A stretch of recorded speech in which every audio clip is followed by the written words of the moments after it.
país es soberano? ¿Puede ser soberano un país donde hay explotados y explotadores? ¿Puede ser soberano un país donde hay ricos y pobres? ¿Puede ser soberano un país donde el que trabaja no come y el que no trabaja bota la comida? ¿Puede ser soberano un país donde el que trabaja no tiene un pedazo de tierra y el que no trabaja, carajo, tiene residencias? ¿Eso es soberano? Pues, compañero, los soberanos son los ladrones, los que nos quitaron la tierra y ahora ellos viven. Un ejemplo, ¿no recuerdas el coloniaje español? Cuando el coloniaje español vino acá, ¿qué hizo? Vino a saquear la riqueza. Y cuando se largó, dejó un engendro entre el inca y el español, una casta social de criollos. ¿Qué hicieron ellos? Se dividieron el Perú, norte, sur, este, oeste, ¿y en qué se transformaron? Ahí surgen los grandes terratenientes, los grandes hacendados, Mariátegui y los Gamonales. Esos lucharon contra el virreinato. Vino San Martín y los emancipó a estos terratenientes, pero no al pueblo peruano.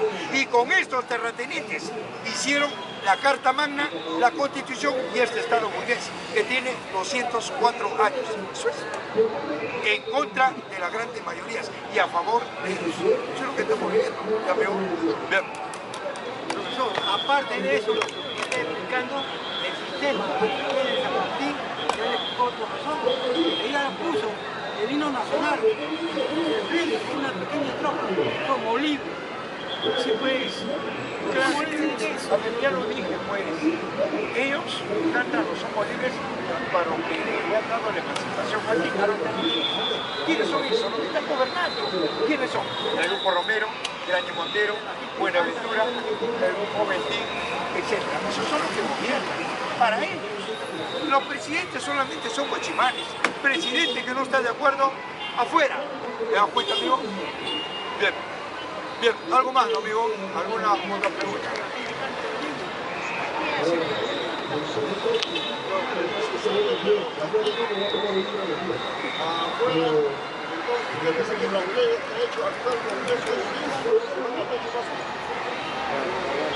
Ya, vuelvo a repetir. Si sale, se disuelve el Congreso y desde el 7 de diciembre todo lo actuado queda nulo. Eso es algo más, ¿no, amigo? Sí. ¿Algo más? Bien. Un nacionalista, un velasquista. ¡Ay! Porque hay gente que dice que el nacionalismo. Oye, el nacionalismo, ¿quién es ahora en el mundo? Adolfo Hitler. Mucho cuidado. ¿El nacionalismo defiende el capitalismo o está en contra del capitalismo? Amigo, documentate, amigo, lee, amigo. No repita lo que digo yo, pero documentate. El nacionalismo sirve la propiedad privada, sirve al capitalismo. El nacionalismo es racista. El nacionalismo defiende el Estado burgués, defiende a la Fuerza Armada para reprimir al pueblo. Ese es el nacionalismo. Contrario al comunismo, pues, compañero. ¿El nacionalismo defiende la economía privada o la economía colectiva? Pues, compañero, ya hay que documentarnos, amigo. Por eso es que acá, esta es la única tribuna donde se debate, la única tribuna donde hay intercambio de ideas, esta de acá. Las otras no, compañero. Tú quieres preguntar a otra tribuna, te agarran a golpes. Eso está mal, compañero, porque es una plaza pública, amigo. Algo más, ¿no, amigo? ¿Otra pregunta por ahí? Sí, por acá. Por acá. Sí. ¿En la red? Están comentando el debate que ustedes ayer comentando, el debate que comienza con la abogada. ¿Por qué los abogados siempre hablan de leyes, pero ellos se basan en las leyes que están en la Constitución? Tú parece que no te basas en esa ley, las leyes del pueblo, algo así, ¿me entienden? Es que el Estado ha hecho leyes para una clase dominante, en contra de la mayoría. La mayoría, como las leyes no les sirven, tienen que actuar por sus propias necesidades y están tomando las tierras. Eso es. Hay dos leyes. Una ley popular, que ellos no la toman en cuenta, y ellos han hecho una ley oficial al servicio de un grupo de familias. Por eso hay que luchar. ¿Qué dice el capítulo económico de la Carta Magna? libre mercado para la propiedad privada. Ahí estamos nosotros. Bien. Bien, compañeros. Jaime, en el comunismo, ¿bajo qué ley se requería entonces? Bajo una nueva Carta Magna, en la cual tenga que estar al servicio de sus necesidades primarias. ¿Cuál? El derecho al trabajo, el derecho a la alimentación, el derecho a la salud, el derecho a la vivienda, a la familia. Eso es lo fundamental de una sociedad. Así como esta constitución tiene piedra angular, el comunismo, ¿cuál sería la piedra angular de la constitución? Las relaciones materiales de existencia, ya lo dije, esa es la base. Y todo hombre busca eso.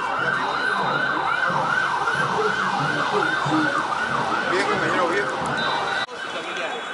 Pero es cierto, pues, porque estamos en un estado republicano nocivo de la corrupción, porque los ingleses lo financiaron. Se está demostrado, como lo dice Jorge Basadre, o como lo dice también el sindicalista, que me olvidé su nombre. Donde pone el dedo sabe la cruz, ¿no? O sea, ya el Estado republicano nació corrupto. Y por eso se demuestra hoy en día, pues, con estos últimos gobiernos. PPK, Vizcarra, Castillo y Dina Boluarte. O sea, todos los gobiernos que han desfilado en 200 años de vida republicana son corruptos. No, pero todos los gobiernos que postulan a la corrupción. ¿No ve que el Estado es corrupto? Por ejemplo, mira, ahora todo lo que postulan no pueden cuestionar a Dina. No tienen derecho a cuestionar. Ningún partido que postula no tiene derecho a cuestionar a Keiko. No tienen derecho a cuestionar a las carteras, ¿no? Porque ellos son parte también de la corrupción. ¿No es que están postulando a un Estado corrupto? Entonces ellos no pueden cuestionar. El que puede cuestionar es el que está en contra del Estado burgués. Y ese es el comunismo. Ellos sí, porque dicen no a las elecciones, porque las elecciones es un instrumento del capitalismo. ¿Te das cuenta? Entonces, donde ellos ponen cualquier candidato, por ejemplo, están hablando de que a Pedro Castillo, ¿no? El que lo traicionó fue Perú Libre. Falso. Falso. Porque Pedro Castillo no tenía partido. Y el jurado le dijo, si quieres postular, tienes que hacerlo con una organización política. Y Cerrón le dijo, acá tienes una organización, ¿tú ves? Sí, voy. Pero ¿quién manda en ese partido? Cerrón, pues. Castillo es la figura política, pero el que manda es Cerrón, porque él tiene la organización. Entonces no lo ha traicionado, no. Y en todo caso el que se ha traicionado es Pedro Castillo, pero Pedro Castillo no dice nada de eso. Pedro Castillo no dice me traicionó Aníbal Torres, no dice eso. Pedro Castillo no dice me traicionó Vladimir Cerrón, no dice eso. Está reclamando su libertad porque los proyectos de ley que han hecho están a favor del pueblo y el pueblo lo apoya y por eso lo sacan. Pero también hay otro problema en el Perú, Jaime, que, o sea, no existen partidos políticos de masa hace mucho tiempo en el Perú, ¿no? Porque todos los partidos políticos son partidos de grupos y que están alejados de las masas populares y solo se acercan a las masas populares cuando hay elecciones. Por eso fue que Perú Libre, el que llevó a Castillo al gobierno, nunca trabajó con las masas populares de forma permanente. Y ningún partido llamado progresista de izquierda nunca puede. Nunca han trabajado con las masas populares de forma permanente. Solamente se acercaban al pueblo cuando hay coyuntura, cuando hay eventualidades o cuando hay elecciones. Ahí no me acercan. Y una vez que acaban estas eventualidades y las elecciones, de vuelta se alejan de la masa popular. O sea, esa es la realidad del Perú.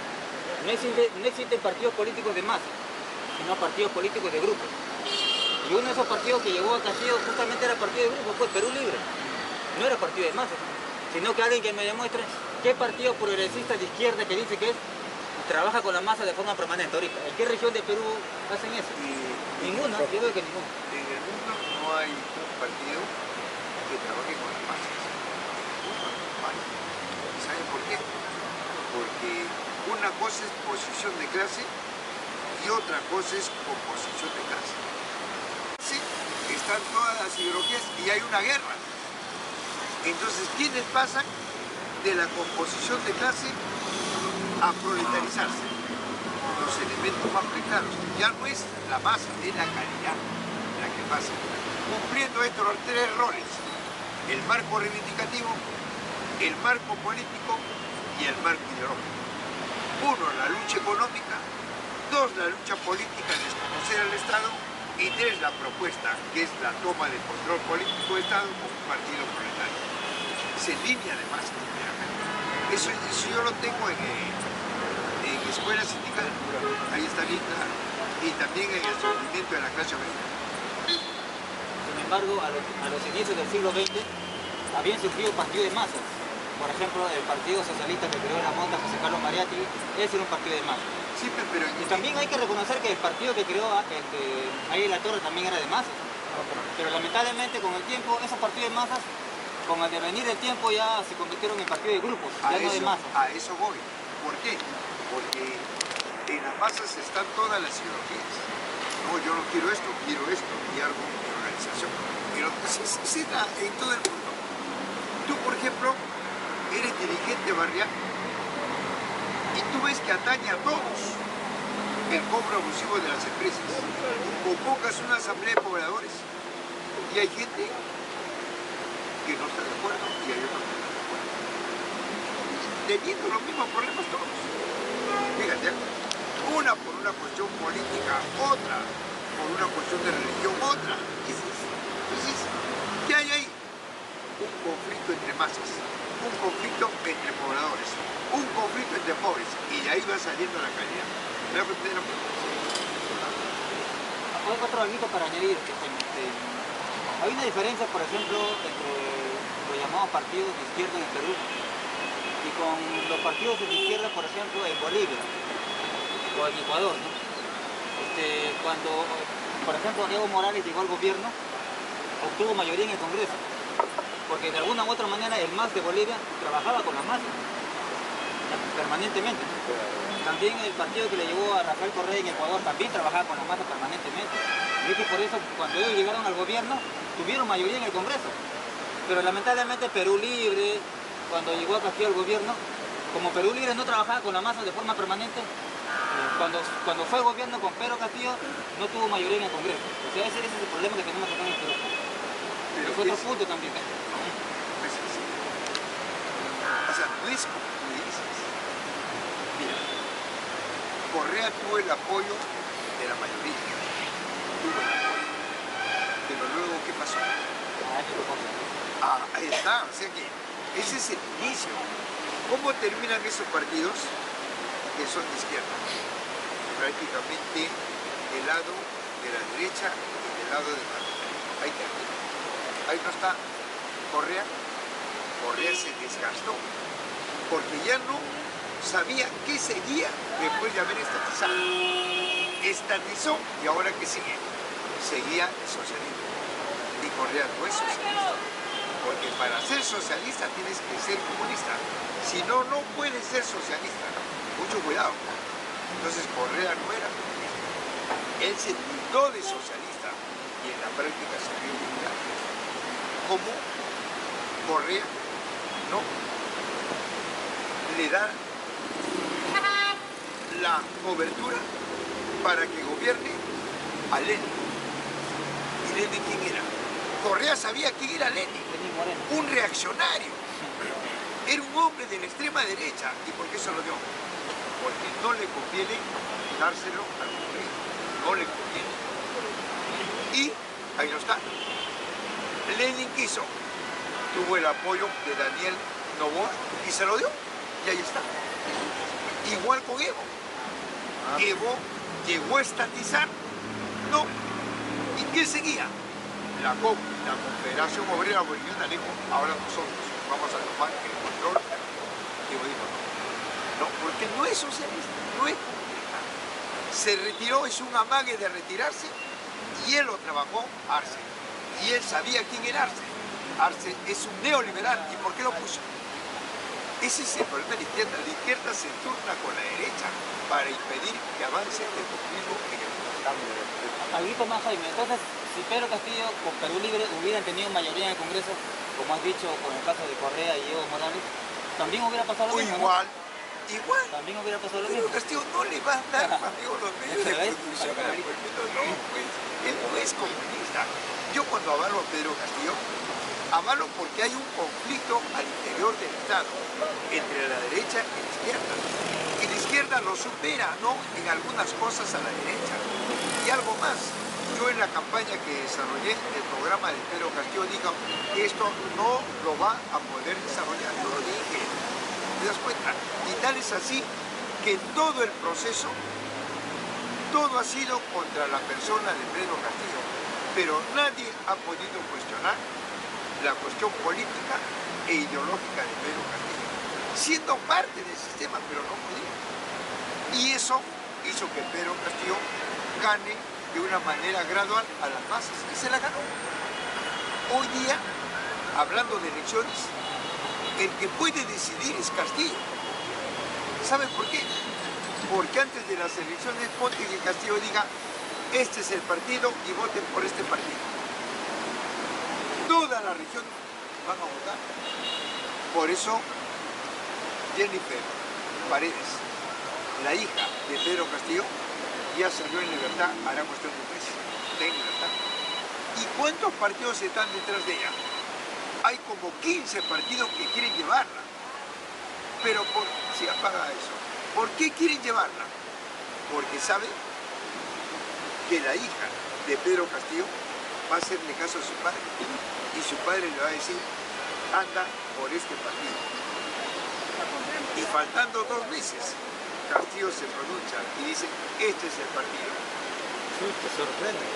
Lo otro, ¿cuál es? Tú sabes que GCP, China, tiene un vuelto que darle a Vizcarra. Porque en el gobierno de Vizcarra se hizo el contrato del megapuerto de Chancay.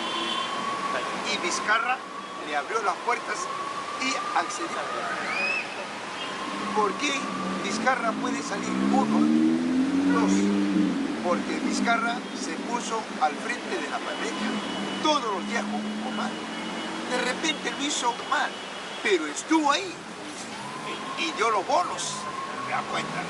Y 3, Vizcarra cerró el Congreso, lo cerró. Y eso la gente lo ve bien.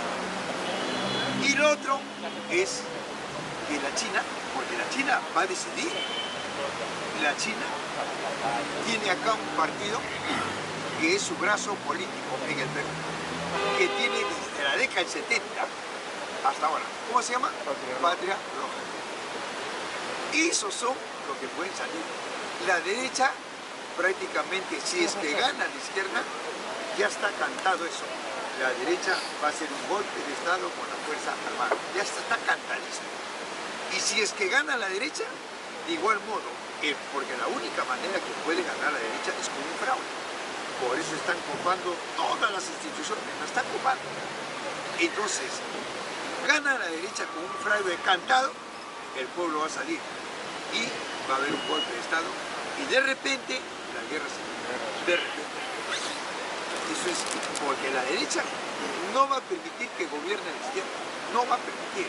Porque ¿qué significa si gobernaría la izquierda? Van a la cárcel, van los militares, DINA, jueces fiscales, congresistas, periodistas van a la cárcel. ¿Por qué?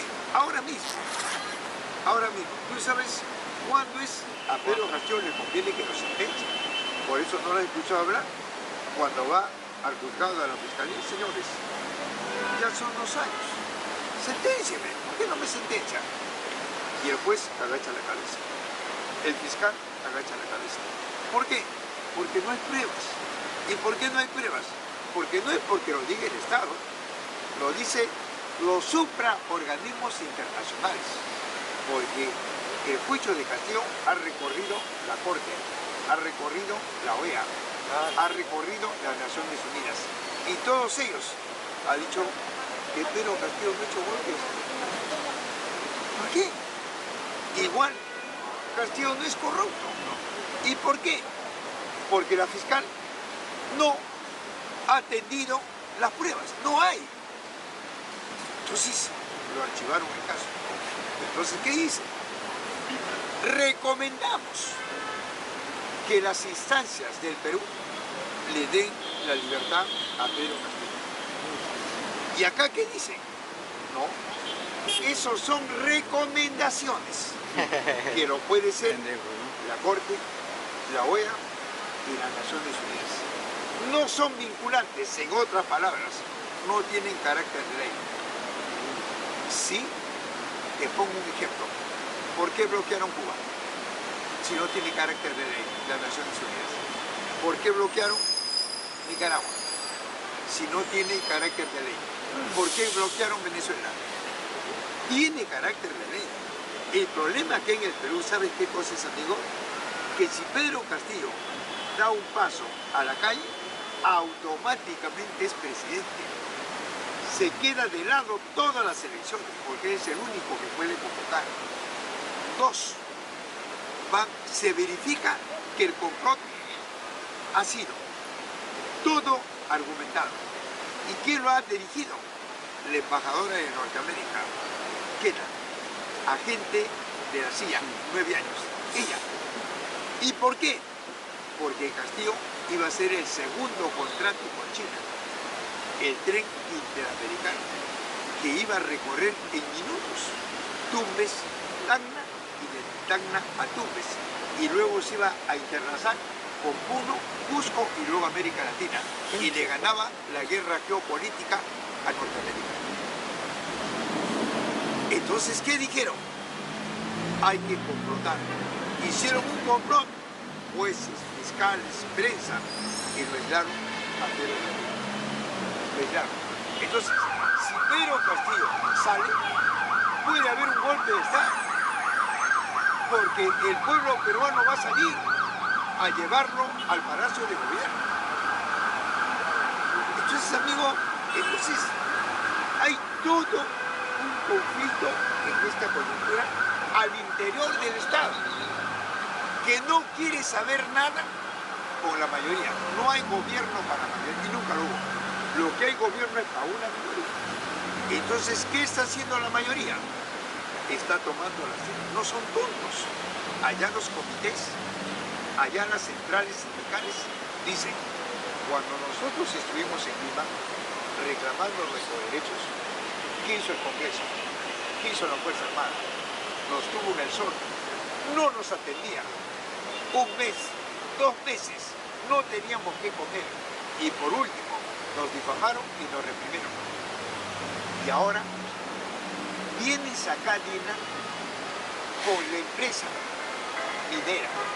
Vienes acá, a mi casa, a mi territorio, con el aparato militar, con la cartera de energías, a querer saquear mis recursos.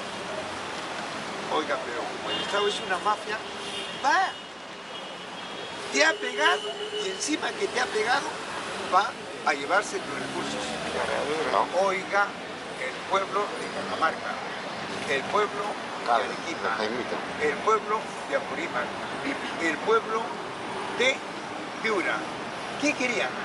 El Conga, el proyecto Conga, el nacimiento minero. En Arequipa, Tía María. En Apurímac, papas. Y en Piura, el agarrón. Oiga, los echaron. La llave está acá. Y mira lo que ha pasado ayer. Mira lo que ha pasado ayer en Patás. No. La Poderosa. Ese yacimiento minero. ¿Sabes quién ha ido? Dina, la Fuerza Armada, ministro de Energía y Minas, ministro de Salud, carajo, todo acorralado de la Fuerza Armada, allá en Patás. No invitaron al pueblo, no invitaron a los dirigentes, no invitaron solamente a sus secuaces. Hicieron una reunión y cuando el pueblo se enteró, mira, oiga, cómo corrían para colgarse del helicóptero ayer. Fíjate, el pueblo sabía que cómo es que nosotros no vamos a participar si nosotros somos las verdaderas autoridades. Oiga, entonces, amigo, por eso el Perú está en recesión. ¿Qué recesión? Que no puedes vender los recursos. ¿Y por qué no puedes vender los recursos? Porque no hay justicia. Y Y encima que no hay justicia, DINA, que se ha puesto al servicio del libre mercado y de los contratos de que terminó el 2024 del 93, 30 años. DINA está revalidado. Y ahí está. No puede penetrar a ninguna región. Y por eso es que hay un conflicto arriba, entre ellos. Un conflicto de poderes.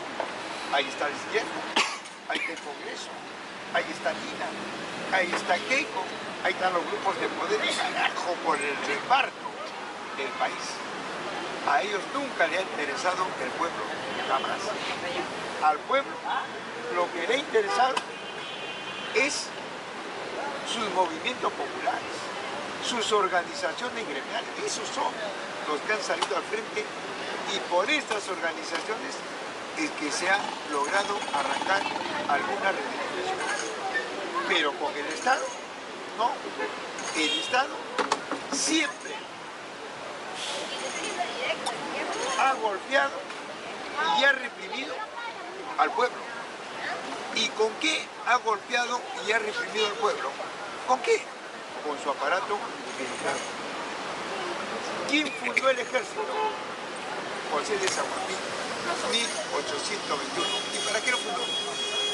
¿Para servir al pueblo o para servir a la propiedad privada?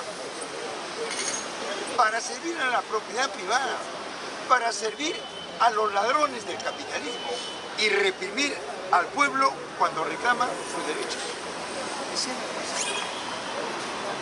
Por eso, ¿por qué crees tú que el 63 no Luis de la Puente Uceda tomaba las tierras con el movimiento campesino? ¿Y quién dio la orden para que asesine el Estado a Luis de la Puente Uceda y al movimiento campesino? El capitalismo dio la orden a Belaúnde. Belaúnde golpea y que no se tomen las tierras. ¿Y a quién colocó John Kennedy? A un grupo de vándalos, a una pandilla de militares encabezada por Juan Velasco Alvarado. Tú tomas las tierras, le dijo. Y Velasco obedeció. Y le dijo, yo te doy la tierra al campesino. Yo te doy. No el movimiento campesino, ni Luis de la Puente Uceda, ni el mío. Yo. Toma. Pero lo controla el Estado. Ahí está el problema. Y el aparato militar es la vanguardia del Estado burgués. Le dio la tierra y, caramba, lo hizo dependiente al Estado.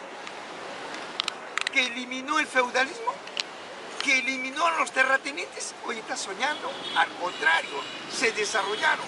Ahí no está Romero, campesino rico sigue siendo, solamente que ha dejado las botas, ha dejado el uniforme y se ha puesto corbata. El campesino pobre ahorita, labra la tierra, siembra, cosecha. Ese es el campesino pobre. Entonces, ¿cómo me puede decir que has eliminado la feudalidad? Estás hablando pues tonterías. El campesino pobre labra la tierra, siembra, cosecha. ¿Y el producto quién lo vende? Romero. ¿Y dónde está tu eliminación que has hecho? No, el feudalismo. ¿Dónde está? Has eliminado a los terratenientes, a los gamones. Están controlando la tierra al servicio del sistema y de las grandes transnacionales. Es eso. Por eso, Belaúnde, ¿a cuánto dejó la deuda externa?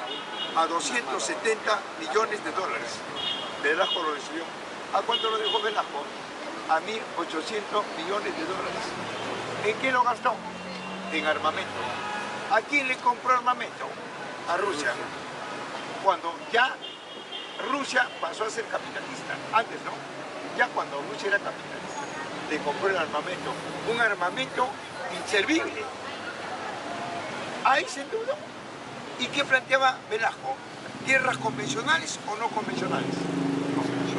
Tierras convencionales por intereses. Ponte, mira a ver, la guerra con Chile, ¿fue una guerra convencional o no convencional? La guerra con Chile fue una guerra convencional. ¿Qué es una guerra convencional? Cuando los estados se enfrentan y utilizan al pueblo. El pueblo derrama su sangre. Bien, ¿y quién ganó? Ganó Chile, Arica y Tarapacá. Pero ¿quién ganó en Chile? los que derramaron su sangre, el pueblo, los pobres, o ganaron las élites, los grupos de poder. Esos son guerras convencionales. Ponte que gane el Perú, Arica y Tarapacá. ¿Quién lo iba a administrar? ¿Los pobres que han derramado su sangre? No, los ricos. Esos son guerras convencionales. ¿Y qué es una guerra no convencional? Cuando el pueblo chileno le declara la guerra al Estado chileno, al rico chileno, y toma sus recursos. Eso es nuestra guerra. Cuando el pueblo peruano le hace la guerra al Estado peruano para recuperar los recursos que son nuestros. Esos son guerras no convencionales. ¿Ya, amigo?